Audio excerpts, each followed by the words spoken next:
اعوذ باللہ من الشیطان الرجیم پناہ مانگتا ہوں میں اللہ کی شیطان مردود سے۔ بسم اللہ الرحمن الرحیم شروع اللہ کا نام لے کر جو بڑا مہربان نہایت رحم والا ہے۔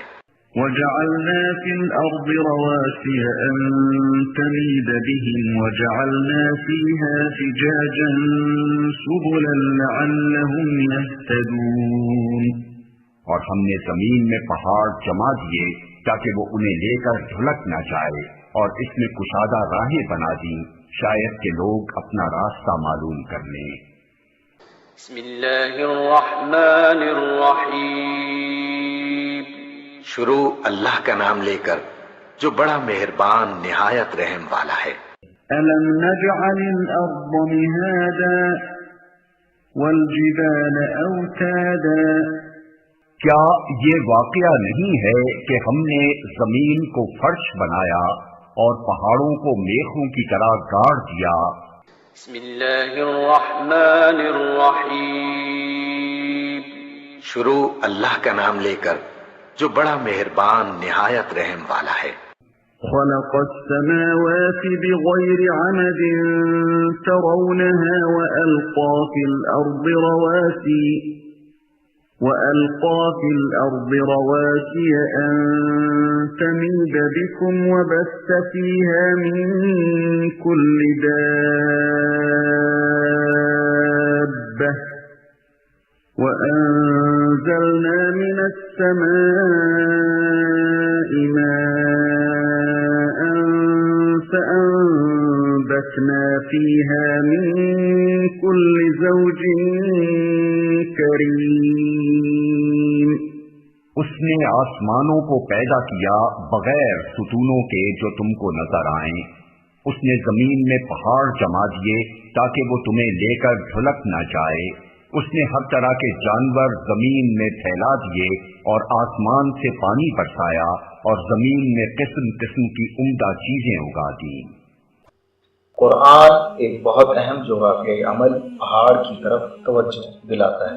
اگر ہم غور کریں سورۃ الانبیاء آیت 31 کا تو ہمیں پتہ چلتا ہے کہ پہاڑ کی خصوصیت زلزلوں کو تھامے رکھنا ہے۔ یہ بات 1400 سال پہلے تک کسی کو معلوم نہ تھی کہ یہ بلند و بالا پہاڑ کسی اہم راز کو چھپائے ہوئے زمین پر کھڑے ہیں۔ اس راز کا ہمیں حال میں ہی پتہ چلتا ہے جب سائنس نے اتنی ترقی کر لی ہے کہ وہ پرکھ سکے زمین اور اس کے اندر کی چیزوں کو، یعنی پہاڑوں کو۔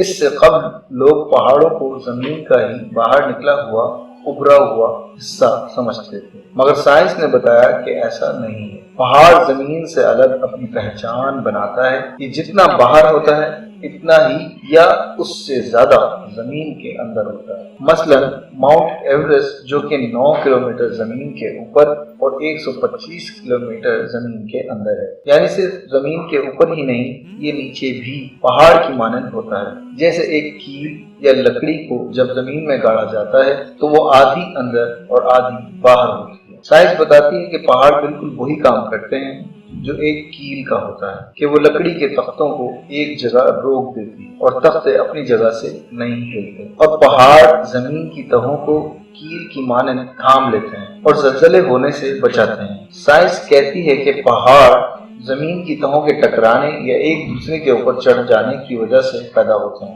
طاقتور تہ زمین کے اوپر پہاڑ کی صورت میں نمایاں ہو جاتی ہے اور دوسری زمین کے اندر چلی جاتی ہے، اور اس طرح پہاڑ وجود میں آ جاتا ہے۔ پروفیسر سیاویدا ایک مشہور انڈر واٹر کے جیولوجسٹ ہیں، اور وہ اپنی ریسرچ میں ثابت کرتے ہیں کہ پہاڑ درختوں کی جڑوں کی طرح اپنے آپ کو زمین سے چپکا کر رکھتے ہیں۔ دونوں قسم کے پہاڑوں کے لیے یہ بات یکساں ہے، چاہے سمندری پہاڑ یا زمینی۔ دراصل ان کی یہ صرف پہاڑوں کو ایک جگہ ٹھہرنے میں مدد کرتی ہے۔ اس کو سائنس میں آئسوسٹیسی کے نام سے جانا جاتا ہے۔ ڈاکٹر فرینک پریس کی کتاب ارتھ، جو کہ کافی یونیورسٹیوں میں کورس کے طور پر پڑھائی جاتی ہے، اس میں ہے کہ پہاڑ کافی گہرائی تک زمین میں ہوتے ہیں۔ اب آپ خود فیصلہ کر لیں کیا یہ ایک اتفاق ہے یا پہاڑوں کو بنایا ہی اس طرح گیا ہے اور پھر بنانے والے نے اس کا ذکر قرآن میں کر دیا۔ کیا آج بھی مشرکوں کے پاس یہ حجت باقی ہے کہ قرآن اللہ کا کلام نہیں؟ دوستوں، اپنا خیال رکھیں، ان باتوں کو مسلمان اور غیر مسلموں تک پہنچاتے رہیں۔ مسلمانوں کو اس لیے تاکہ ان کی ایمان اپنی کتاب پر مضبوط ہو جائیں، اور غیر مسلموں کو اس لیے تاکہ وہ جان سکیں کہ اب ان کے پاس کوئی بھی عذر نہیں بچا کہ وہ کہیں ہمارے پاس کوئی نشانی نہیں آئی ورنہ ہم ایمان لے آتے ہیں۔ یہ کتاب واحد ہے جو ان باتوں کا خلاصہ کر چکی، جو آج سائنس اور بڑے بڑے ڈاکٹر اور پروفیسر اپنی پوری زندگی کی محنت صرف کر کے ہمیں بتا رہے ہیں۔